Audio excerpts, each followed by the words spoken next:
Let me guess. You get paid, feel relieved for a moment, and then suddenly it's gone. Bills, expenses, life. If you're living paycheck to paycheck, it's not because you're bad with money. It's because no one taught you this system.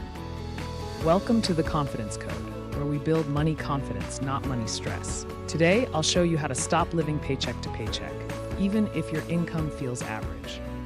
Most Americans think the problem is income, but for most people, the real problem is cash flow control. Money comes in, but it has no direction, and money without direction always disappears.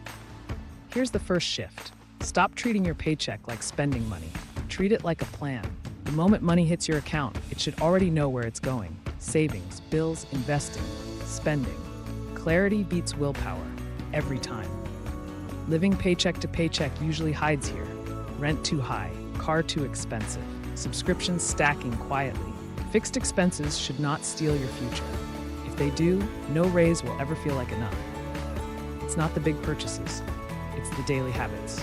Coffee, food delivery, convenient spending. Small leaks sink big ships. Awareness alone can save hundreds every month. Paycheck to paycheck disappears when you create space. A buffer.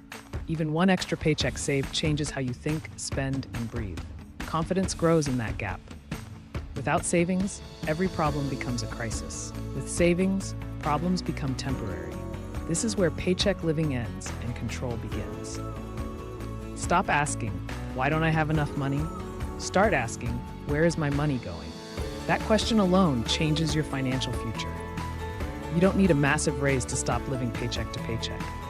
You need a system. Small changes. Clear direction. If this helped you, subscribe to the Confidence Code and start building a life where